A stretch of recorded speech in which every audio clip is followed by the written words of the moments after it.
misma edad, por ahí un poquito más grande, con la cual entabló una relación de pareja, su primer relación de pareja, y ella es dueña de un aserradero.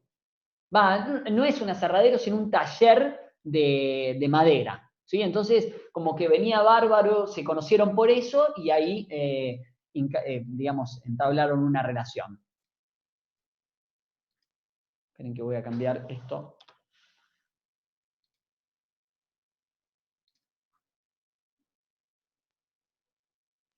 Bueno, motivo de consulta. El motivo de consulta, la consulta se dio, estamos en 2020, la consulta se dio en el año 2017. En el año 2017, a comienzos del año 2017. Y el motivo de la consulta fue por celotipia. ¿Qué es la celotipia? Celos desmedidos. Bico. Bico son changas, ¿no? Ok, bien. Celotipia. Celotipia son los celos patológicos. Consulta por eso, con un componente de angustia muy importante, ¿sí? Pero no consulta por sí mismo. Consulta motivado por su novia. Su novia, a modo de color se los digo, como un detalle para que vean que esto realmente es personal, es decir, no es un caso inventado, sino es un caso mío real. Su novia fue paciente de una colega mía, no psiquiatra, sino psicóloga, y hablando con su terapeuta, llegaron a la conclusión de que su novio necesitaba ir al psiquiatra, ¿sí? Y a fin de cuentas logró convencerlo ella y asistió a mi consulta. Ahí me encuentro con una persona con una demanda infundada en que la mujer tiene que dejar de entablar conexiones con las redes sociales, porque esa celotipia se marcó cuando ella empezó a subir fotos a su Facebook, pero en ninguna foto figura él. Y ahí empezó a despertarse el fantasma de los celos, ¿sí? Bien. Ese es el motivo de consulta. Entonces, celotipia más angustia. Recuerden que en la historia clínica, que vieron que yo más o menos siempre trato de seguir el orden de lo que es una historia clínica en psiquiatría, que es los datos filiatorios, el motivo de consulta, antecedentes de la enfermedad actual, etcétera, etcétera, etcétera. Bien, dentro del motivo de consulta, no necesariamente nosotros tenemos que poner palabras técnicas. Yo puedo simplemente describir lo que el paciente refiere. Por ejemplo, angustia porque ella siente angustia porque la mujer no lo pone en las redes sociales como sí pone a otras personas, ¿sí? Es decir, en el motivo de consulta puede ser o con lenguaje técnico por la interpretación médica o qué es lo que motivó a la consulta al paciente, ¿sí? Tal cual, porque eso nos va a hablar mucho de cuál es el síntoma, si yo sé de semiología, ¿no? Bueno, antecedentes de la enfermedad actual. Sabemos que es un paciente de 38 años, inició el tratamiento conmigo a sus 30 y dijimos, fue en el 2017, él tenía 35 años, ¿sí? No fui el primer psiquiatra que lo trató, hace muchos años atrás lo había tratado una psiquiatra, una colega, pero él discontinuó el tratamiento por sentirse bien, cuando él tendría alrededor de 22, 23 años, en el auge de su deporte, que es el fisicoculturismo, consumiendo anabólicos esteroides, empezó a tener cambios del estado de ánimo muy profundos, razón por la cual lo motivaron a la consulta, ¿sí? Entonces, dato interesante acá, antecedentes de consumo de esteroides con cambios de humor, ¿sí? Dentro de los antecedentes de la enfermedad actual. No se los escribo en el pizarrón porque se lee al revés, ¿sí? Y la verdad que mi cabeza, le juro por Dios que le pongo aunque le ponga toda la onda, no me va a dar para escribir de atrás para adelante. Así que por eso voy lento y les marco las cosas más importantes. Bien, Inicia el tratamiento y lo discontinúa por sentirse bien 1 o 2 años más tarde, o sea que el tratamiento fue de muy poca duración y fue medicado con una medicación estabilizadora del estado de ánimo que se llama divalproato de sodio. Ustedes ya cursaron fármaco general, ¿verdad? Muy bien. O alguno la estará cursando. Bien. Divalproato de sodio. El paciente mejora, discontinúa el tratamiento y se mantiene trabajando esporádicamente con la carpintería. ¿Por qué dejó el fisicoculturismo? Porque el divalproato de sodio le generó un aumento de peso sumamente importante, con lo cual no pudo volver a competir. Lo cual le generó un rechazo a la parte de la psiquiatría muy importante, porque él se dedicaba al fisicoculturismo, fue medicado, mejoró anímicamente, pero exponencialmente, pero le quitó su posibilidad de continuar con ese deporte. Entonces tuvo que dedicarse a otra cosa y se dedicó a la carpintería.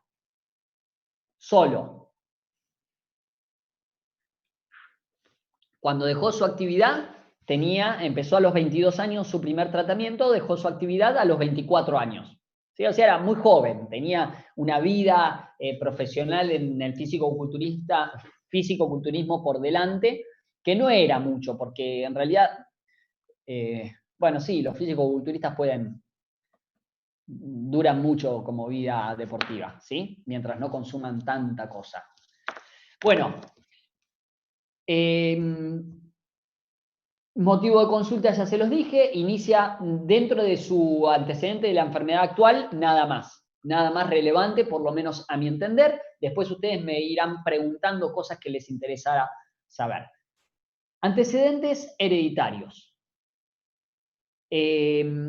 Madre falleció cuando él tenía 4 años, muy jovencito.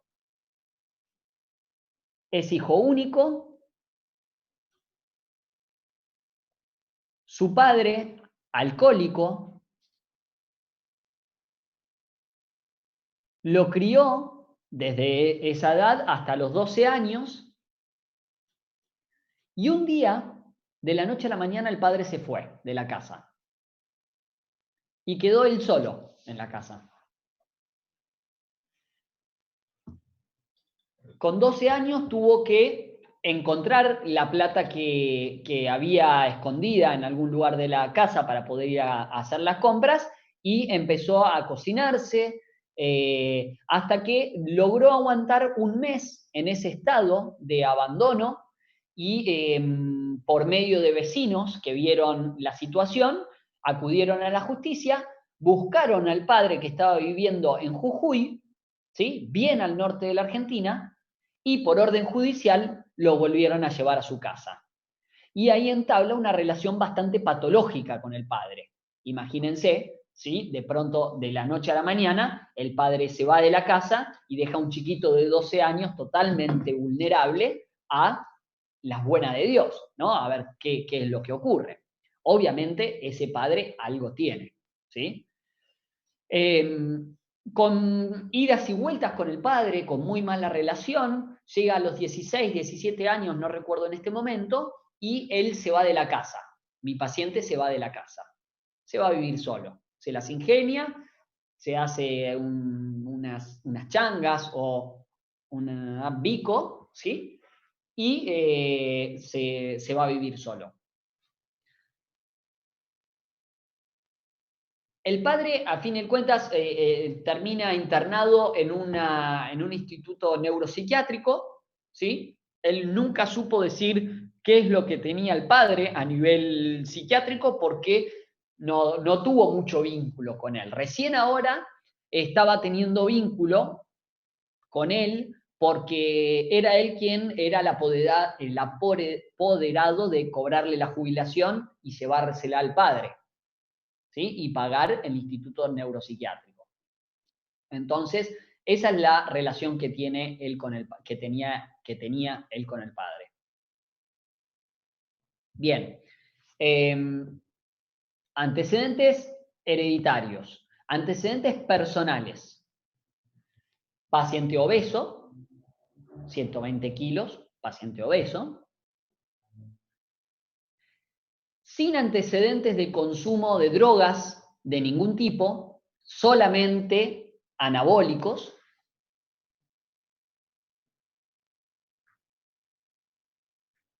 Con antecedentes de episodios muy pocos de heteroagresividad, en esa época de consumo de anabólicos, tenía cambios de humor súbitos, muy profundos, en los cuales por ahí estaba tranquilo y de repente se agarraba las trompadas en un boliche, ¿sí? De esas personas que no es que les gusta, pero de repente se sacan, de carácter impulsivo, ¿sí? Yo lo veo en la consulta y es un tipo que imprimía miedo, realmente imprimía mucho miedo, un tipo gigante, ¿sí? Pero con una faceta en su cara más bien deprimido, ¿sí? Tiene esa cara con poca expresión de tristeza, constantemente, ¿sí? Una expresión de sufrimiento, de tristeza. Muy, pero muy bajos recursos, sin cobertura social, viviendo justamente de estos trabajos esporádicos, y que en realidad también vivía de pequeños alquileres, que él lo que hacía en su casa era comprar de a poco ladrillos, los iba apilando y él mismo iba construyendo habitaciones en su casa. Entonces alquilaba las habitaciones, ¿sí? Entonces vivía de ese alquiler y de las pocos trabajos que tenía de carpintería. Hasta que la conoce a esta señora. Esta señora cumple un rol sumamente importante en su vida porque le permitió estabilidad económica, que él, un tipo muy austero, ¿sí? Realmente muy austero, pero lo contacta con la religión, ¿sí? Y él se hace evangelista, ¿sí? Lo contacta con la religión y él acude mucho a la iglesia, empieza a estudiar mucho y en algún punto lo ordena mucho la iglesia. Lo ordena le da una rutina, le da un hábito de lunes a lunes, ¿sí? En los cuales él incluso de tanto estudiar logra que le permitan dar clases de instrucción, de capacitación, ¿sí? Con lo cual encuentra un lugar de pertenencia que nunca tuvo, porque tuvo una familia totalmente ausente, desde todo punto de vista, desde lo que es el fallecimiento hasta el abandono, con muy pocos amigos, ¿sí? Sin haber tenido pareja anterior, un tipo solo, se podría decir, un tipo solo y que esta mujer lo marcó, realmente lo marcó, lo orientó, lo guió y lo acompañó durante muchos años. Pero claro, eso a un costo de que cada vez él se sienta más inseguro por miedo a que ella lo abandone. Yo tuve la posibilidad de contactarme con ella innumerables veces, telefónicamente, personalmente en el consultorio con él y sin él, y es una persona muy acogedora, muy tranquila, que brinda mucha paz, con antecedentes de estar actualmente luchando con un cáncer de mama, con quimioterapia, ¿sí? Y ayudando a los barrios carenciados de distintas maneras, ¿no? Una persona muy solidaria y muy optimista, ¿no? Muy proyectiva, la verdad que muy bien. ¿Por qué inicia ella ese intento de que él empiece tratamiento? Porque dentro de esa celotipia, él nunca llegó a pegarle, pero sí llegó a levantarle la voz muy fuerte. E imagínense que una persona de 120 kilos, de casi 2 metros de altura, te levante la voz, ¿sí? Te agarra miedo, realmente te agarra miedo, ¿sí? Y de hecho ahora les voy a contar una anécdota que ocurrió en el consultorio con él, que realmente sí, empecé a generar mucha adrenalina. Bueno, entonces ella se vio en algunas situaciones de mucho riesgo, pero nunca quiso dejarlo solo, entonces empieza la consulta. Ahí empieza un tratamiento conmigo, en el cual empezamos con un tratamiento terapéutico inicialmente. Yo tenía muchas dudas diagnósticas, decido no medicarlo por la gran reticencia que tiene él a la medicación. Decido, por el momento, le digo, mirá, por el momento no te voy a dar nada de medicación, vamos a empezar, nos vamos a ver una vez por semana, vamos a ver cómo evolucionás, y en base a cómo te vea, vamos a ver si hace falta algo. Claramente hacía falta algo, claramente. Entonces le incorporo en su esquema de medicación una medicación estabilizadora del estado de ánimo, porque interpreto que tenía muchas fluctuaciones anímicas. ¿Cuáles son los signos que a mí me llevaron a pensar en estas fluctuaciones anímicas? A ver si alguien puede pensar, se puede meter en mi cabeza. ¿Cuáles son los signos que yo interpreté como fluctuación anímica? De lo que ya dije, que algo dije. Los leo, ¿eh? Si quieren que les habilite audio, me avisan.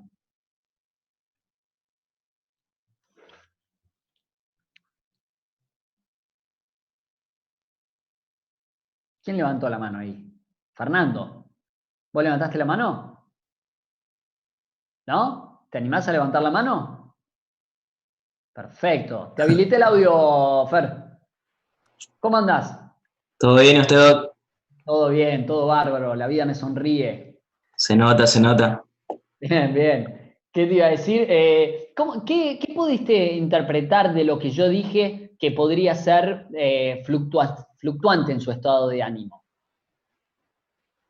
Eh, lo que dice es que el paciente como que estaba primero bien anímicamente porque estaba estabilizado emocionalmente con la mujer, tenía su trabajo y que vivía de sus alquileres. Pero usted notó que en la consulta eh, tuvo esos, como un arranque, no sé qué será, Bien, pero eso ya sería como un indicio. perfecto. Te especifico entonces ese arranque que dije. Ese arranque implicaba que cuando se ponía a hablar de que la mujer no lo compartía a él, no le ponía una foto de él en Facebook, empezaba a escalar en cuanto a porque ella no sé qué se piensa, porque se piensa que yo me la voy a aguantar, que ella está haciendo por un exnovio de él, y de repente se para y empezó a gritar en el consultorio y empezaba a agarrar las cosas así con mucha furia, no para romper, sino vos no me entendés, Francisco, lo que pasa es que vos no me entendés, y empezaba a golpear la mesa del escritorio, ¿sí? A lo cual, no, quédate tranquilo, no, pero quédate tranquilo, y viste, abrazándolo, tratando de calmarlo así, hasta que pude hacer que deje de escalar en esa irritabilidad. Ese fue el arranque, coincido, Fernando, eso es una fluctuación anímica. ¿Algo más que te Claro. haya llamado la atención? Porque ahí fueron escribiendo un montón de cosas. No, Bueno, perfecto. Gracias, Fer, ¿eh? era, Bueno, ahí fueron escribiendo cara depresiva, Paola. Bien, sí, tenía unas facies bastante características de esa cara de tristeza, que realmente uno lo veía y le generaba como esa, no lástima, sino esa empatía de decir, bueno, ¿de qué manera te puedo ayudar? Síntomas de depresión e irritabilidad, dice Marinaldo. Correcto, Marinaldo. Espérate, ¿dónde estás, Marinaldo? Ah, hago. Espera, no, ¿qué hice? Marinaldo, ¿podés activar tu audio? Porque no puedo. Sí, doctor. Ahí está, perfecto. Bien. Marinaldo, antes que nada, voy a hacer una pequeña acotación ¿sí? Marinaldo, corregime, que yo te mandé un mail hace un tiempo, ¿verdad? Sí, sí, doctor. Bien, quiero contarles a todos, ocurrió algo en una confusión mía, ¿sí? En la cual al hacer la primera era, yo no sabía que tenía que hacer clic en un lugar para ponerle fecha de inicio, ¿sí? Con la mala suerte que tuvo pobre Marinaldo de que cuando ingresó a la página estaba habilitado el examen y yo lo estaba haciendo, y él entró y en mi página figuraba como que no estaba autorizada, es decir, que no estaba habilitado, ¿sí? Así que le mandé un mail a Marinaldo, te pido disculpas, Marinaldo, por la confusión, ¿sí? Que pobre, nada, le decía que No, tuve no, que tranquilo, borrar doctor, el no, parcial y no pasa volver a nada. hacerlo, porque vio las preguntas Sí, sí. antes de tiempo. Fuiste el primero en hacer la era, Marinaldo. Sí, doctor, no pasa nada, Bueno, tranquilo. Porque hay un montón de actividades en el campo ahí, como le mandé el script shot totalmente, totalmente, pero bueno, bueno, bárbaro. Entonces, vos pusiste, Marinaldo, síntomas depresivos e irritabilidad. ¿Cuáles son los síntomas depresivos que vos notaste que yo dije? Sí, usted habló que tenía una cara depresiva, tenía un aspecto de que tenía Sí, depresión y irritabilidad por los episodios de tener la pelea con su pareja. exactamente, sí. Se ponía muy triste cuando se peleaba con la pareja hasta el punto de desesperarse. Ese, Marinaldo, además de la cara depresiva, es un signo de angustia y de depresión, ¿sí? Es decir, la angustia es un síntoma cardinal de la depresión. Y como vos bien decís, cada pelea le generaba un componente de angustia muy importante. Así que perfecto. Gracias, Marinaldo, ¿eh? Y por eso, gracias. No, de nada. Bueno, después los celos, inseguridad, inestabilidad, inseguridad, la seguridad, su seguridad de su pareja, seguridad, perfecto, bien. Eh, sí, estamos todos de acuerdo. Tuvo fluctuaciones anímicas y eran evidentes. Ahí Fernando pregunta, y aprobó, me imagino. Aprobaron todo, Fernando. Creo que hubo un bajísimo porcentaje de desaprobados, pero porque el examen no estaba mal hecho, pero estamos recién aprendiendo con esto de los exámenes. Encontramos algunas facetas dentro de la tecnología que nos permite ponerlos un poco más complejos. Así que la próxima era, estudien bien porque va a estar un poquito más ajustado el examen. No de malos, no de malos, porque la complejidad va a ser la misma, pero en la página logramos descubrir que nos permite que no sea tan accesible que el 100% apruebe, ¿no? Pues si no, es decir, ojalá apruebe el 100% por el gran conocimiento de ustedes, que no lo dudo. Así que bueno, bien. Entonces, sigamos con el caso. Hablamos, motivo de consulta, antecedentes de enfermedad actual, antecedentes hereditarios, antecedentes personales, inicio del tratamiento. Le doy un estabilizador del estado de ánimo cuando recién entro en confianza con él, lo acepta y le incorporo digamos, la primera elección en estabilizadores del estado de ánimo, que es el litio. ¿Sí? El litio es una medicación que afortunadamente no tiene tantos efectos sobre el metabolismo, es decir, que no genera tanto aumento de peso, aunque es relativo a la persona. En él sí lo generó, lamentablemente ya tenía una predisposición a aumentar de peso. Nada, bueno, le inicio con litio y veo cierta mejoría, la mujer, la novia, nota cierta mejoría y él nota cierta mejoría. Pero ocurría que tenía muchos, no altibajos, sino que se sentía muy, muy deprimido. ¿Sí? Como que le costaba arrancar, le costaba trabajar, le costaba iniciar la actividad. Se podría decir de que tenía abulia. Sabemos que la abulia es la falta de voluntad, ¿sí? no tenía anedonia, que es la falta del deseo. Él tenía deseo, pero no sabía cómo plasmarlo, no sabía cómo concretar las cosas, ¿sí?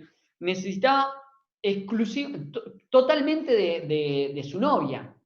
Es decir, él puede cocinar y todo y lo hacía, pero a lo que respecta a la felicidad necesitaba exclusivamente de su novia, ¿sí? Con algunas peleas, algunas idas y vueltas, yo lo veo muy, ¿cómo se dice? Muy entrecortado, porque empieza a discontinuar el tratamiento él en cuanto al seguimiento conmigo, más allá de que por sus bajos recursos económicos yo la atendí durante mucho tiempo, digamos, ad honorem es la palabra, sí, digamos, que venga y que lo único que gaste es en la medicación, ¿sí? Que a mí me interesaba que él pueda tomar la medicación. Entonces no le cobraba honorarios de la consulta, pero tenía que comprometerse a seguir con el tratamiento, cosa que evidentemente durante mucho tiempo no hizo, entonces por vergüenza no asistía. Y por ahí yo lo veía una vez cada 4 meses hasta que restauraba de nuevo el tratamiento. Dentro de esos cortes, un diciembre, no me acuerdo de qué año, pero sí me acuerdo perfectamente que fue un 29 o un 30 de diciembre, me contacta nuevamente, después de no verlo durante varios meses, y con ideación de muerte, ¿sí? Que te tengo que ver porque me voy a matar, te tengo que ver, era un fin de semana, ¿no? Aparte era fin de año, bueno, en la parte de psiquiatría, en las fiestas suelen ser bastante de mucho trabajo para nosotros. Lo veo, estaba totalmente desencajado, ¿sí? Le sugiero una internación a la cual se negó rotundamente. Ahora vamos a hablar un poquito de esa imposibilidad nuestra de poder internar a un paciente cuando no tiene su consentimiento, con algunas salvedades. Pero le incorporo una medicación que yo tenía ahí que me habían dado como muestras que se llama olanzapina. La olanzapina es un antipsicótico con mucho poder sedativo. El tipo no dormía y en la noche todo el tiempo pensaba en cómo la mujer lo podía cagar, cómo la mujer que esto, cómo la mujer que esto, ¿sí? O sea, estaba todo el tiempo con ese pensamiento rumiante.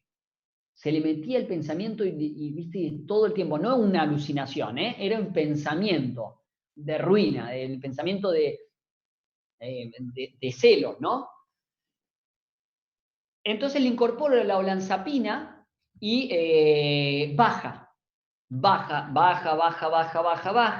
hasta que no les digo que se estabiliza, pero más o menos se normaliza. En el transcurso de 2 días, 1 de enero, se tira a la pileta agarrado a un cable. Se tira a una pileta que él tenía en su casa, agarrado a un cable, ¿sí? Era un tipo que sabía de electricidad, que sabía mucho de electricidad, porque de hecho él armó los pisos de arriba de su casa para alquilarlos, digamos, tenía conocimiento de que si se tiraba la pileta al agua agarrado a un cable, iba a saltar el disyuntor y no le iba a pasar nada. Dicho sea de paso, se tiró a la pileta, saltó el disyuntor y no le pasó absolutamente nada, ¿sí? Pero fue un intento de suicidio franco, ¿no? Franco. Bien, vuelve a la consulta, vamos de nuevo sobre la parte de la internación, acepta la internación, va al hospital a internarse, porque como no tenía cobertura social, no se podía internar en una clínica privada, y en el hospital no lo aceptan. No, vos no estás para internarte, no te conviene, esto te va a hacer mal, qué sé yo, qué pum, qué pan, te damos esta medicación y vení mañana. Le vuelven a dar olanzapina, lo mandan a la casa y, bueno, se contacta conmigo y ahí seguimos el 1 de enero, el 2 de enero, 3 de enero, 4 de enero, así un seguimiento todos los días, hasta que logra estabilizarse.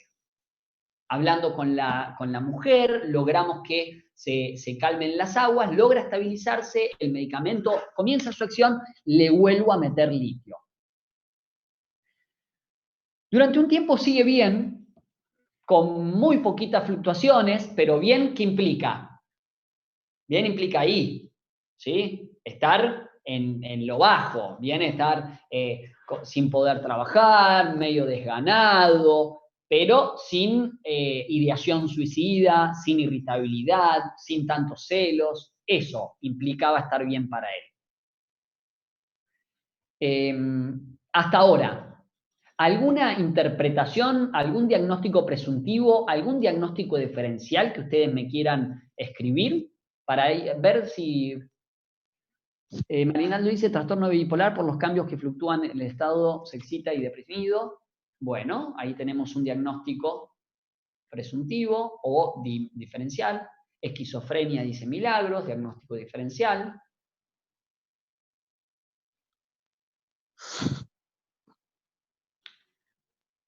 Habilitaste el audio, Pepo de la Vega. Tenés el audio habilitado.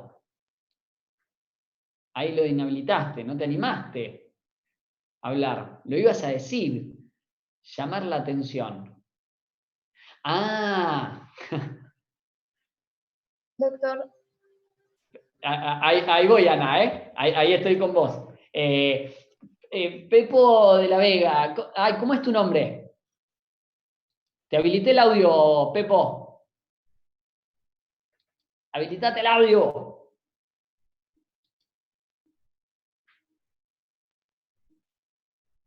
Habilitate el audio. Pepo de la Vega ese que juega en la nube, ¿o qué? ¿En qué? El jugador de la nube parece Pepo de la Vega. Ah, no lo conozco. Pero no sé quién es porque no está conectado con... Es una incógnita tu identidad. Por favor, tenés el video inactivo y no querés habilitar tu audio. Es tímido, profe. Bueno, ¿es varón o mujer? ¿Vieron? Hay un juego que dice el quién es quién. ¿Tiene barba? ¿Usa barba? ¿Usa bigotes? ¿Anteojos o sin anteojos? Y no volvió a hablar, por Dios, se fue. Bueno, ahí, varón. No voy Habló varón y no va a hablar. Bueno, me quedó claro, Pepo. Bueno, entonces, Pepo dice, diagnóstico, llamar la atención. Muchos cuando cometen algún intento de suicidio, ¿sí? Entre comillas, intento de suicidio, muchas veces se piensa en eso de lo hizo para llamar la atención. En este caso, un tipo que estaba solo en su casa y que se tira a una pileta con un cable, claramente no es un llamado de atención. Digamos, podría haber fallado el disyuntor y el tipo se electrocutaba. Ahí no fue un llamado de atención, sino que fue un intento franco, ¿sí? Fue un intento verdadero, ¿sí? Pero bueno, siempre hay que tener en cuenta lo que vos dijiste. Te habilito el audio, Ana, o habilitátelo vos. le hago una pregunta. Cuando le dio el estabilizador de ánimo líquido, ¿por qué no le dio el divalproato? Por el antecedente que tenía él de haberlo Siguió tomado. con el divalproato.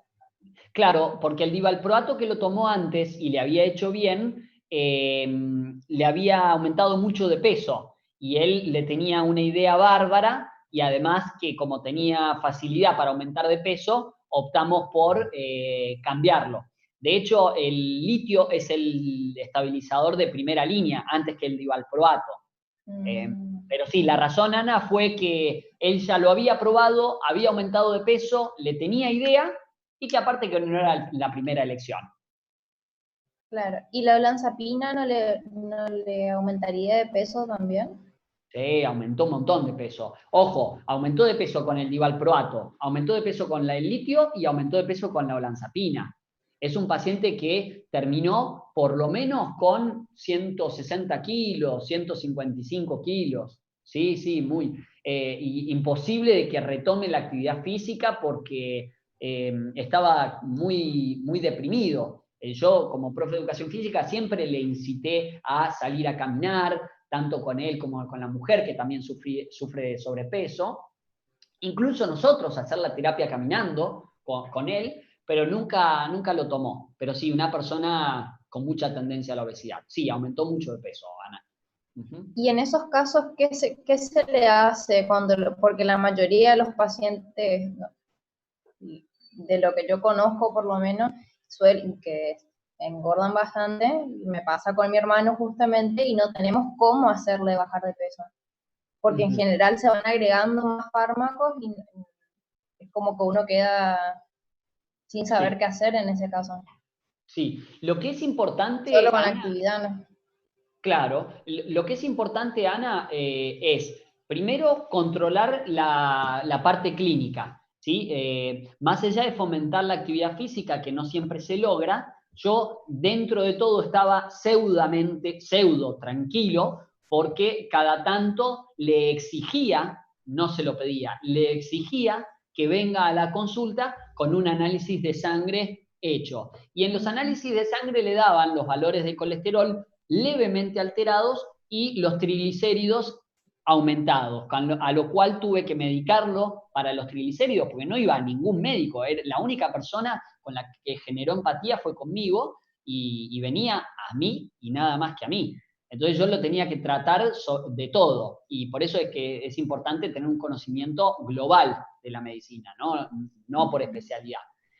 Entonces lo mediqué con fibrato, bajaron los niveles de triglicéridos y se mantuvo con niveles normales de triglicéridos, bajo nivel aumentado, pero relativamente bajo de colesterol, y el resto todo normal. Es decir, respondiendo a tu pregunta, aumenta mucho de peso, pero cuando no hay otra chance por costo-beneficio, porque la olanzapina es excelente, es un antipsicótico excelente, pero por costo-beneficio conviene hacerle chequeos clínicos. Ahora, si se altera los análisis clínicos, Ana, hay que cambiarlo o hay que darle algo, ¿sí? Hay una medicación que se llama topiramato, que es un anticonvulsivante, que el topiramato tiene efectos anorexígenos y a veces se asocia, dependiendo a la persona, se asocia a algún fármaco que aumente de peso como para que ¡pum!, no haga eclosión, ¿sí?, a nivel metabólico. Pero en realidad es costo-beneficio. Gracias. No, de nada. No te olvides, chequeos clínicos, Ana, ¿eh? Eso es importante, porque vos mencionaste a tu hermano, eso es importante. Borderline, dice Alejandro, correcto, diagnóstico diferencial, borderline.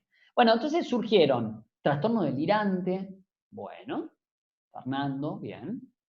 Surgieron diagnóstico de trastorno bipolar, esquizofrenia, borderline, trastorno delirante y solamente, y un llamado de atención. Bueno, como diagnóstico les cuento cuál fue mi diagnóstico presuntivo y mis diagnósticos diferenciales. El diagnóstico presuntivo fue trastorno bipolar tipo 2. ¿Por qué tipo 2? Porque predominaba una estructura depresiva y de repente hacía un episodio hipomaníaco, caracterizado por la celotipia. Esa celotipia en realidad era un síntoma de la hipomanía. Muchas veces el paciente con trastorno bipolar, cuando vira hacia la manía, se siente como sumamente efectivo, eficaz, feliz. De hecho, se describen como personas totalmente felices, pero en este caso su hipomanía eran las conductas de riesgo y la celotipia. ¿Bien? De hecho, el intento ese que había tenido de suicidio fue con un brote hipomaníaco. Y como diagnóstico diferencial, nunca descarté el trastorno límite de la personalidad, pero sí descarté rápidamente la esquizofrenia milagros porque no tuvo en ningún momento el juicio desviado o disgregado, ¿sí? Siempre se mantuvo sobre el eje de la realidad, magnificando muchas cosas, pero siempre se mantuvo sobre ese. Nunca desplegó alucinaciones de ningún tipo, y dentro de los delirios tampoco tuvo delirios. la celotipia que él tenía era sobre bases fundamentadas. No es que deliraba que, no sé, la mujer le había puesto alguna camarita o lo engañaba con alguna cosa así extravagante, o no. La mina, él simplemente estaba celoso porque ella no lo ponía en Facebook, no porque él sospechara algo, simplemente por eso. Con lo cual también se descartó el delirio. Bien. Logramos estabilizarlo. En ese enero logramos estabilizarlo. Al año siguiente, nuevamente, discontinuando el tratamiento, vuelve a contactarse conmigo en diciembre, 29 o 30 de diciembre. Les juro que en la misma fecha del año anterior se volvió a contactar conmigo. Totalmente, digamos, ido, ¿sí? Totalmente ido de nuevo. Logro entablar una entrevista con él. Yo estaba nuevamente a punto de irme de vacaciones, porque en realidad mis vacaciones son en enero, porque en febrero ya arranco con la facultad y en diciembre estoy con la facultad, ¿no? Entonces mis vacaciones son en enero, yo me voy en enero. Nuevamente se contacta conmigo. 30, 31 de diciembre, 1 de enero, 2, 3, tratando de internarlo. En ningún lugar lo quisieron internar. No, Leo, no te conviene, no, que esto, no, que lo otro, no, que te va a hacer mal. Todo esto los médicos de la guardia, ¿sí? Tomá esto y volvé mañana, andá a ver a tu médico, qué sé yo. Bueno, empezó a hacer un tratamiento nuevamente con olanzapina y con litio, volvió a estar más regularizado, pero no tuvo un intento de suicidio. En ese entonces eran solo palabras. Ya me tiré en la pileta, miren que si no me internan me voy a tirar de nuevo, y lograban convencerlo de que no se interne. Todo esto hasta que el año pasado, todo esto fue en diciembre, enero del año pasado, no de este año, pero siguió con el tratamiento conmigo, más estabilizándose, un poco que no, iba y venía. Lo deja la mujer. Fue en septiembre del año pasado, o agosto del año pasado, lo deja la mujer. Entonces el tipo se descompensa totalmente. Estaba sin tratamiento porque lo había vuelto a dejar, consulta de nuevo conmigo y le indico, estaba con mucha ideación suicida, llamo al 911, asiste la policía a su casa y se vuelve muy...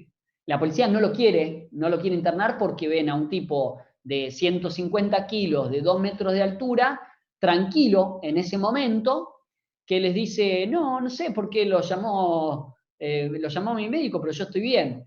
Y yo había hablado con él previamente para decirle que iba a llamar al 911 para que lo acompañen hasta el hospital y que lo puedan internar, porque él se quería internar.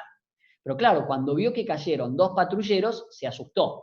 Entonces se quedó calmo, la policía me llamó, me dijo, no, mirá, la verdad que está bien, no lo vamos a llevar. No lo llevaron.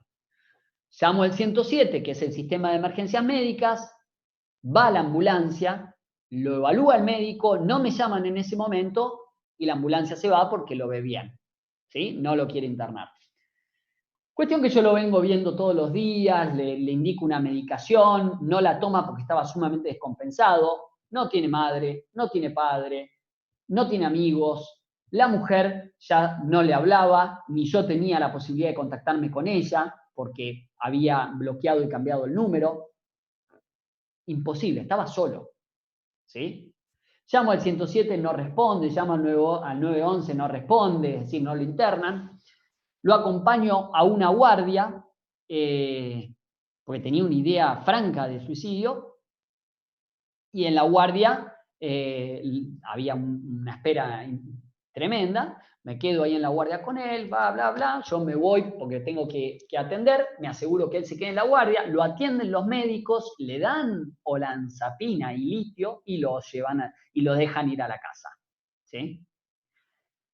Tengo un viaje para acá, para Santo Tomé, programado para dar clases, uno de los últimos viajes que había hecho el año pasado para acá, me vengo y ahí me manda un mensaje y me dice, me manda un mensajito clave, que dice, gracias Francisco por todo, y nunca más contestó. Me pude contactar con un vecino por el teléfono de la novia, qué sé yo, y bueno, la verdad que se suicidó, se ahorcó ahí en la casa, con lo cual no hubo caso. Y ahí yo les traigo este caso ahora así grave, digamos, con un muy mal final, para trabajar también sobre una patología sumamente frecuente que no siempre termina color de rosa, ¿sí? Que a veces termina muy mal, que deja muy angustiado al médico también, que en realidad habíamos generado una relación de empatía muy grande y con mucha bronca hacia el sistema, hacia el haberlo querido internar en numerosas oportunidades, al que él se quería internar en numerosas oportunidades y no, digamos, y no lo internaron, ¿sí? La pregunta sería, ¿qué hubieran hecho ustedes?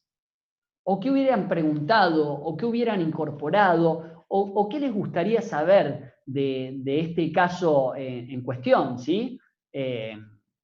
A ver, ¿qué opinan ustedes de esto?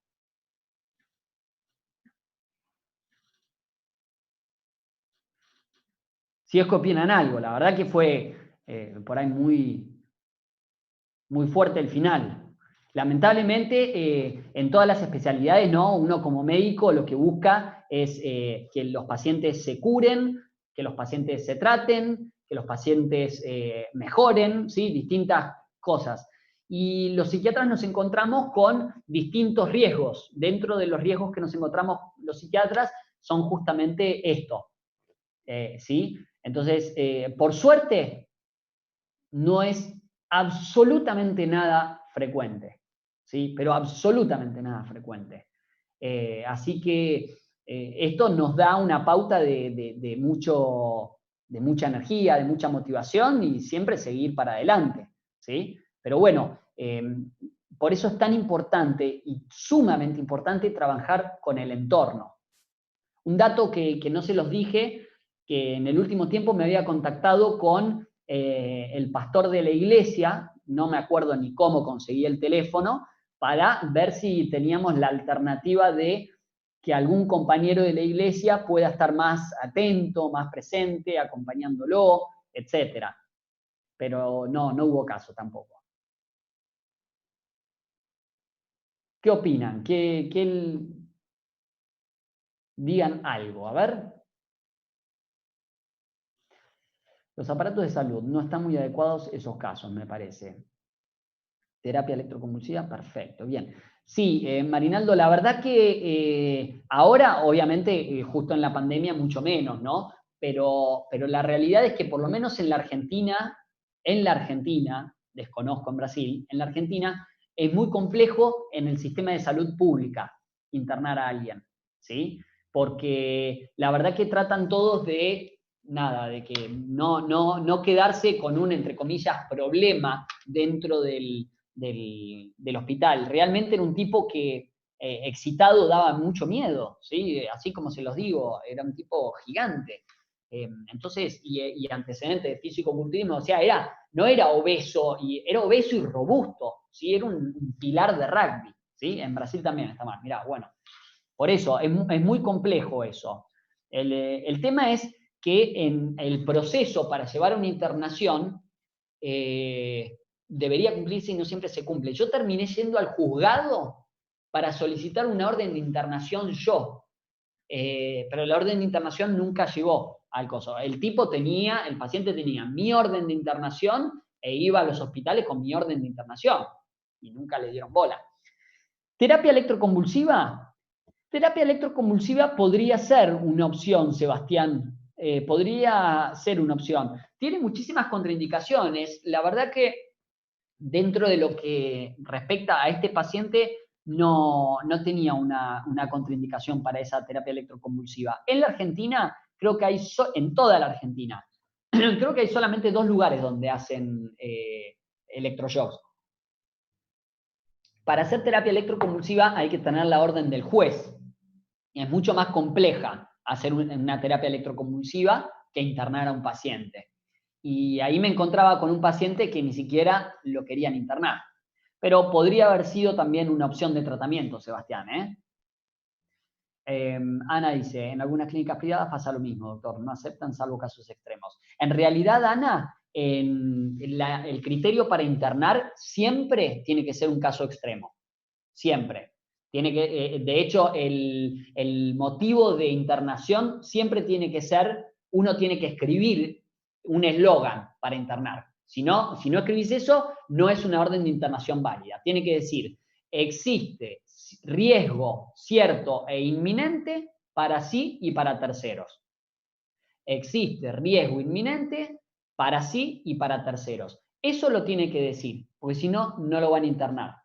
¿Por qué? Porque solamente se tienen que internar como última alternativa, cuando existe riesgo para sí o para terceros. Claramente en este caso existía, pero lo desestimaron, ¿sí? Pero sí, es cierto lo que vos decís, Ana, no los internan. Igual en las clínicas privadas quizás es más factible porque depende de las clínicas, algunos, y depende de la obra social, algunas clínicas quieren facturar, entonces internan con más facilidad, ¿no? ¿Por qué dejaba la medicación siempre? Dice Claudia. Bien, buena pregunta, Claudia. No tenía contención familiar, no tenía contención de amigos. Entonces, cuando él mejoraba, se iban los celos, entonces la mujer estaba tranquila, él dejaba la medicación para no engordar tanto y aparte, bueno, le costaba comprar la medicación. Y como tenía muy bajos recursos, a pesar de no abonar la consulta, tenía que abonar la medicación, digamos, en las farmacias. Y esos medicamentos, la olanzapina es una medicación muy buena, pero es bastante cara. Es muy cara la olanzapina. Es excelente, pero es muy cara, ¿sí? Pero el litio no es tan caro. Por ahí quizás seguía nada más con el litio, pero bueno, eso era el por qué dejaba la medicación. Y es bastante común, ¿eh? Doctor, Sí. le hago una pregunta. El tema de en la iglesia, ¿no tenían conocimiento de lo que le pasaba o tenían sí alguna idea? Porque a veces se suele recaudar fondos o ayudar como haciendo terapias o juntando fondos para la medicación, digamos. Ah, mirá. No, en realidad no tenía ni idea. Cuando yo me contacté con la gente de la iglesia, Emiliano, recién ahí tomaron conocimiento de la gravedad del caso. A ver, los médicos tenemos que... Ahí vamos a hacer como una salvedad. Nosotros tenemos algo que se denomina secreto profesional. No podemos legalmente ni éticamente decir nada de nuestros pacientes, ¿sí? Obviamente sin el consentimiento. En este caso, cuando existe riesgo cierto e inminente, es decir, cuando existe riesgo de vida, uno está obligado a actuar de la manera que sea necesaria para salvar, ¿sí? Al no tener familia, al no tener nada, alguien tenía que saber, su contacto más directo tenía que saber que estaba en riesgo. Y ahí fue cuando se enteró la persona de la iglesia, ¿sí? Pero la verdad es que no hubo posibilidad de continuar un contacto. La verdad que no encontré de parte de esta persona en particular un acompañamiento. Nada, los dichos era que realmente estaba trabajando mucho en otras problemáticas y que este paciente iba muy de vez en cuando últimamente y que no tenía la posibilidad de contactarse y bueno, no, la verdad que no hubo digamos, buena contención en ese momento por distintas razones, no culpabilizando a esa iglesia en lo absoluto, simplemente no se pudo en ese momento. Pero está muy buena tu acotación.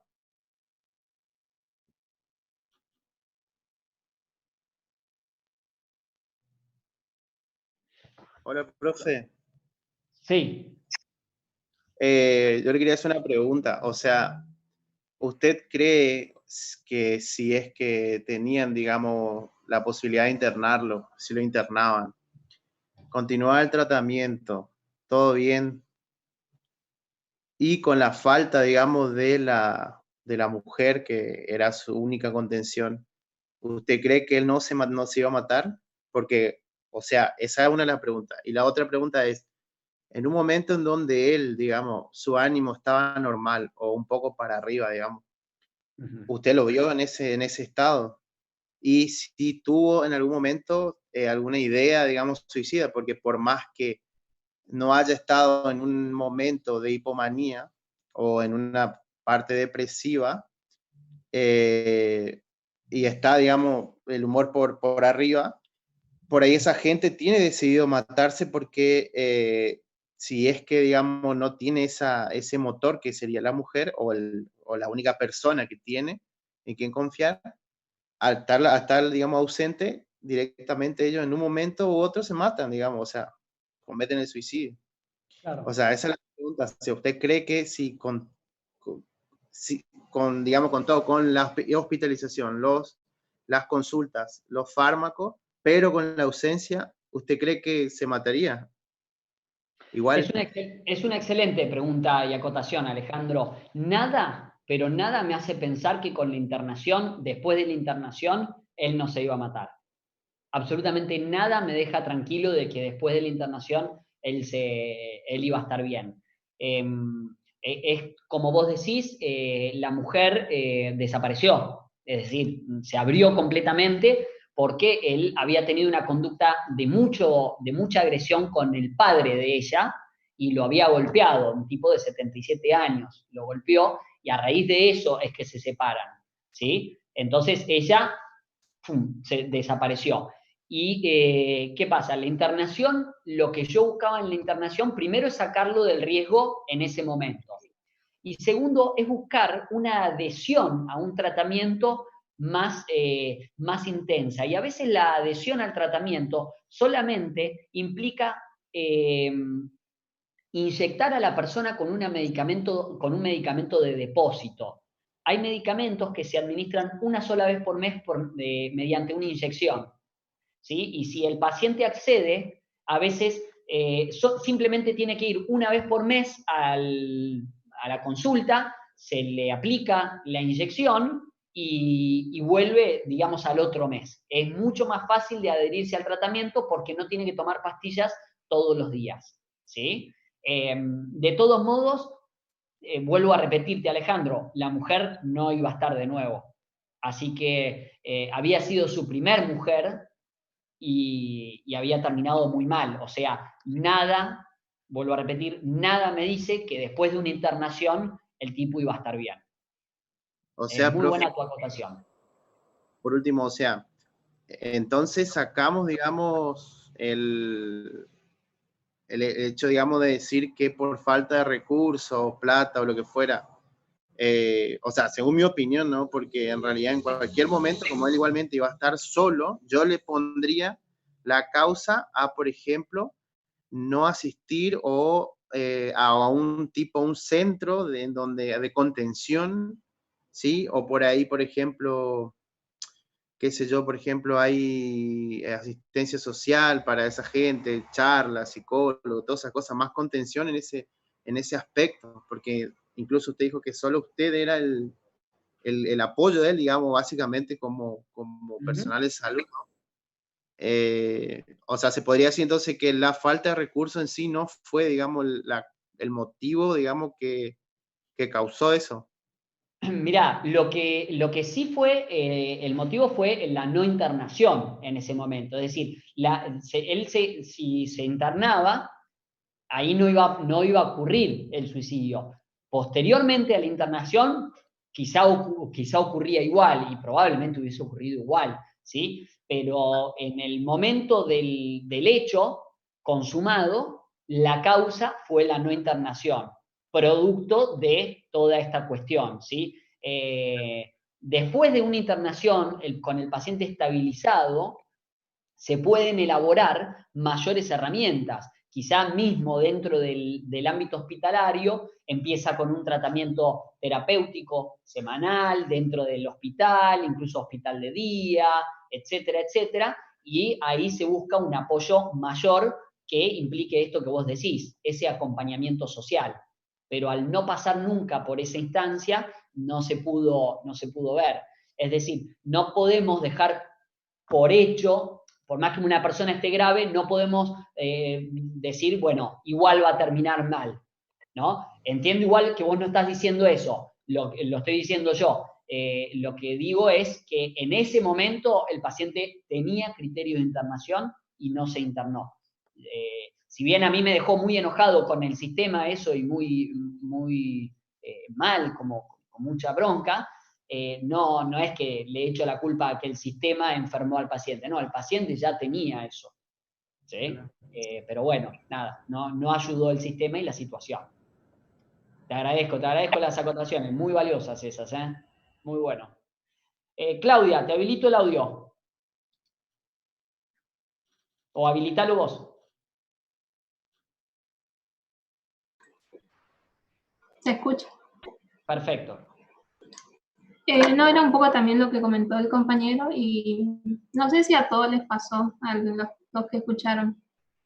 Pero para mí, con todo lo que usted fue contando, cuando dijo lo que la señora le dijo, para mí el final ya fue como cantado, por decirlo así, porque no tenía contención, dejaba la medicación, que para mí sí, o sea, se iba a volver a intentar. Sí, el pronóstico, Claudia, era extremadamente malo. El pronóstico era malísimo. ¿Sí? Un paciente con una enfermedad de base, vuelvo a repetir, yo nunca supe qué tuvo el padre, ¿no? Y la parte de la salud mental tiene un montón de influencia en los antecedentes. Pero tenía, lamentablemente, pobre, todos los números comprados, porque el trastorno bipolar, el aislamiento social, los bajos recursos para la atención médica, bajos recursos económicos tienen un montón de personas y no terminan así, ¿no? Pero para la atención médica, etcétera, sí, Claudia, coincido con vos, con Alejandro y con muchos de los que están escuchando. El pronóstico era sumamente malo, sumamente grave. Y el hecho de ir dejando... Sí, Claudia, te escucho, ¿eh? De dejar muchas veces la medicación no causa como una especie de, no sé, de efecto, no sé cómo llamarlo, de tomar un tiempo, dejarlo, tomar otro tiempo y así. No pasa nada con eso. En realidad depende de algunos medicamentos, pueden perder su efecto. No son los casos de este tratamiento, de estos tratamientos. No. Estos no generan tolerancia, dependencia, nada por el estilo. Esto, por suerte, no hay ningún problema con que lo deje y lo vuelva a tomar, en este caso. Pero hay medicamentos que sí. Bien, ¿alguien más quería? A ver, esperen, leo un poco las preguntas. A ver, ¿él no tenía hipogonadismo secundario a los esteroides? No, no, los análisis que hicimos, Sebastián, fueron bastante completos en un inicio y no dio ningún tipo de trastorno más allá de metabólicos. Doctor, ¿podría estar internado junto al tratamiento farmacológico, las terapias en grupo, las charlas, o no se indica eso en el caso? Basado en lo que pregunto, Sebastián, usted no habló si el chico tenía trastornos sexuales como una disfunción. No tenía disfunción sexual, él quería, de hecho uno de los motivos de la ruptura fue que él quería tener hijos y quería casarse, y la mujer ni uno ni el otro. La mujer tuvo una historia de vida muy fuerte, en la cual estuvo como en una ONG en África durante muchos años ayudando, y después estuvo en una guerrilla, tuvo una historia de vida sumamente fuerte y no quería procrear, no quería tener hijos, ¿sí? Y el tema del casamiento, no, por lo menos con él no quería saber nada porque sabía que era una persona inestable. Nosotros trabajamos mucho en la consulta la situación de pareja, porque ella tenía mucho miedo de que él en algún momento se brote y le haga algo a ella. Les cuento algo. antes de suicidarse, en los días previos que él estaba descompensado, lo que me decía a mí era, voy a matarla a ella, voy a matar al papá y después me voy a matar. Esos eran los dichos de él. En un momento, él se paranoiqueó conmigo porque le mandé a la policía a la casa y me dijo que también me iba a matar a mí, ¿sí? Con lo cual, imagínense cómo me fruncí en ese momento, ¿no? No cambió nada mi actitud porque yo sabía, la verdad que estoy muy tranquilo por cómo me manejo en estos casos de suma gravedad, y a pesar de haberme dicho eso, me lo cité en el consultorio y pasó totalmente la paranoia conmigo. Pero el dicho de él era, la mato a ella, lo mato al papá y me mato, ¿sí? Cuando él se contacta conmigo, que yo estaba acá y me manda el mensajito ese que decía, Francisco, muchas gracias por todo, y después ya no se contacta más, que yo me empecé a contactar con todo el mundo. Creo que conseguí el teléfono de la mujer porque la gente de la iglesia me contactó con un amigo de ella y el amigo con así, y llegué hasta la mujer. Simplemente quería asegurarme de que no le haya hecho nada a ella ni al padre. Y ahí me enteré de que ella estaba bien y que el padre también. O sea que en ese momento yo fui quien le di la noticia a la mujer, ¿sí? Pero bueno, digamos que era sumamente riesgoso para él y para ella también.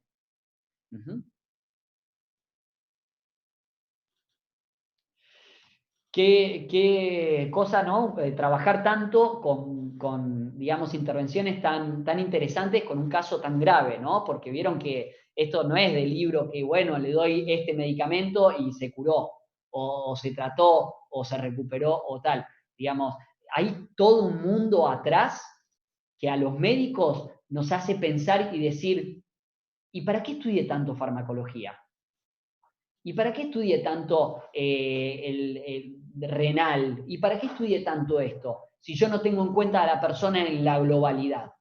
La idea de salud mental es eso, es abrir la mente y decir, el médico tiene que ir más allá de lo que es el organismo en sí, sino todo el entorno, ¿sí? Así que, es más, hago esto, miren.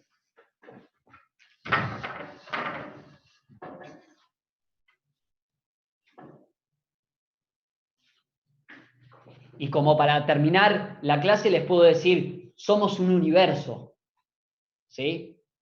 Somos un universo, no somos una célula, no somos un líquido en el cuerpo, somos un universo y tenemos que trabajar y entender a todo dentro de ese universo.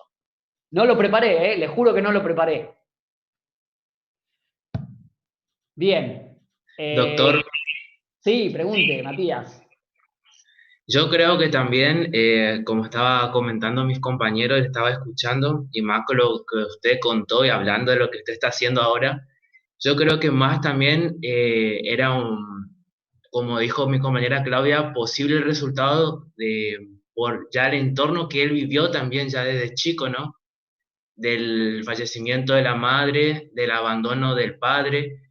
Entonces ella creciendo ya con esos pensamientos, con lo que vivió, ¿no?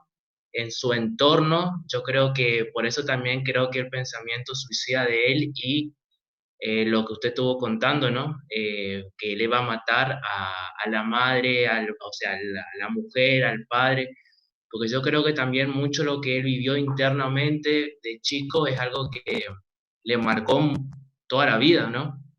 Más que nada. Creo, Matías, que tu acotación es extremadamente valiosa porque, fíjate, él a los 5 años o a los 4 años cuando murió la madre, claramente no podía hacer nada. Cuando el padre lo abandonó con 12 años, tampoco podía hacer nada. Cuando la mujer lo abandonó a los 38 años, tuvo la fuerza para hacerlo y lo hizo. Entiendo lo que vos decís. Tiene un historial de abandonos sumamente importantes y quizá este abandono fue en una época en la cual él tenía fuerzas para concretar esa idea, ¿sí? Que no era Claro. una idea permanente, era una idea que tenía por haber padecido tantas pérdidas a lo largo de su vida. Su vida fue una concatenación de pérdidas. Y cuando él intentaba alianzar un poco, lo volvió a abandonar a la mujer, entonces es como que volvió todo para atrás de nuevo y retomó toda su vida de lo que él vivió, ¿no? Y quería justamente tener hijos, es cierto. Quería formalizar más, quería casarse, es cierto. Tenés razón en eso, ¿eh? Ujú. Quería afianzar más esa relación de pareja y se vio con el abandono. O sea, un bajón. Ojo, cuando yo he hablado de abandono no estoy culpabilizando a la mujer. Imagínense que si viene mi novia, ¿sí? Mi mujer, y mata, le golpea a mi mamá, a mi papá y lo deja internado, y tiene el diagnóstico de trastorno bipolar y deja la medicación y deja esto, difícilmente yo quiera estar con ella. ¿Se entiende? No estoy culpabilizando a la mujer del abandono, simplemente fue lo que sucedió, es la realidad. Claro, es lo que yo pienso, es más que nada por todas las situaciones que él vivió de chico, ¿no? No, creo que el abandono y de su padre y lo que pasó con la madre le influenció mucho en la vida a él. Creo que eso fue su mayor trauma que él no pudo superar, ¿no? Y le llevó a todo lo que le pasó en la vida también. Totalmente. Totalmente, sí, sí, sí. Sí. Bueno, chicos, no sé si tienen alguna otra acotación, la verdad que fueron sumamente interesantes y productivas. Sí, Alejandro. Y solamente en el periodo, digamos, en el momento maníaco, o sea, hipomaníaco o depresivo, ocurren el suicidio, o también en cualquier momento, o más frecuentes son en ese momento. Mucho más frecuente, pero mucho más frecuentes son en los episodios hipomaníacos que en los episodios depresivos. En los episodios depresivos a veces no tienen la fuerza para hacerlo. Quizá en los cuadros de melancolía, que la idea quizá está más fuerte, ahí aumenta el riesgo. Pero por lejos hay mucho más riesgo en los episodios maníacos. Sí, es buena pregunta, porque tienen más energía. O, ojo también, Alejandro, en un cuadro de depresión, cuando un médico evalúa erróneamente y administra un fármaco que de pronto le da muchas energías y el paciente con depresión concreta. ¿Sí? Por eso cuando uno trabaja sobre un cuadro... Profe, sí, pero le da, digamos, toda la energía, ya pasa de ser depresión a la parte de hipermanía.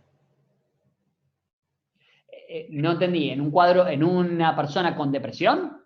Claro, ¿no? Como usted dijo, que por ahí le da un fármaco que le aumente, digamos, toda la fuerza, todo, y ahí ya cambia, digamos, el estado de él ya no está más depresivo, sino que ya está hipermaníaco.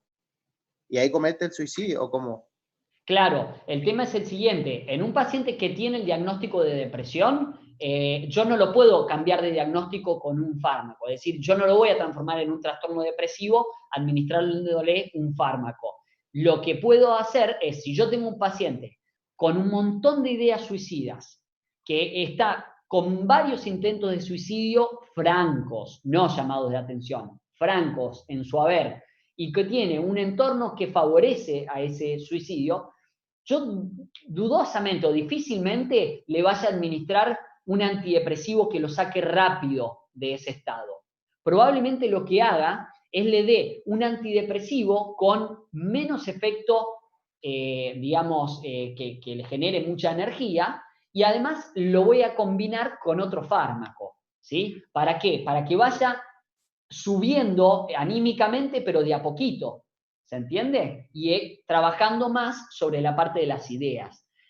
A veces pasa que no, que cuando se ve a un paciente deprimido con ideas suicidas, que esto, digo, no, hay que sacarlo rápido, pum, le dan un antidepresivo, le damos fuerzas y comete eso que tenía pensado. ¿Sí? Pero sí, respondiendo a tu pregunta, tiene que tener más energía para hacerlo. Gracias, profe. No, de nada, de nada. Doctor, le quiero hacer una pregunta. Pregunte. ¿Puede ser entonces que el paciente tenía, como usted dijo en el diagnóstico presuntivo, un trastorno bipolar tipo 2? entonces se puede decir que tiene un trastorno bipolar ciclotímico, ¿no? Sí, la ciclotimia, Matías, es el cambio del estado de ánimo. Ciclotimia es cuando varía, cuando vira de la manía a la depresión, ¿sí? El trastorno bipolar 2 es cuando dentro de ese viraje el estado habitual de la persona es abajo y a veces vira a la manía, pero después vuelve a la normalidad, que es abajo, ¿sí? Sí, No sí. deja de ser ciclotimia, ¿sí? El tema es que la ciclotimia, según el DSM-5, no, es decir, como hay categorías de la bipolaridad. La ciclotimia, por un lado, que es más suave, sin tanto riesgo. Después tenemos el trastorno bipolar tipo 1, el trastorno bipolar tipo 2, el trastorno bipolar mixto, etc. Son como subcategorías dentro del trastorno bipolar. Porque estuve leyendo que en estos tipos de pacientes con ciclotimia es como que los fármacos, los antidepresivos que se le dan no responden muy bien como a aquellas personas que como que ya tienen un diagnóstico de trastorno bipolar ya bien diagnosticado, ¿no? Por eso la pregunta también. Claro, claro. Sí, ahí habría que ver bien el caso en particular para ver los fármacos y todo. Ahí ya no me sabría poner o no me animaría a meterme en más profundidad, pero está bien, válida la aclaración. Gracias, doctor. No, de nada. Bueno, chicos, como siempre les agradezco y por ahí hoy les agradezco un poquito más, ¿sí? Porque las preguntas y las acotaciones fueron más desde la profundidad, quizás porque estamos avanzando en la materia y tienen más conocimiento y los noto más interesados. Pero la verdad que me encantó la participación. La semana que viene vamos a volver a tener una clase sincrónica en este mismo horario, ¿sí? Las vamos a mantener fijas hasta que finalice la cursada. Y la semana que viene vamos a tratar de abarcar el tema de esta semana, ¿sí? Que es trastorno generalizado del desarrollo y del espectro autista, ¿sí? Bueno, cualquier duda, cualquier consulta, metan preguntas en el foro, que cuando nos metemos las resolvemos con los doctores que formamos parte de la cátedra. ¿Dale? Éxitos hasta el infinito y más allá.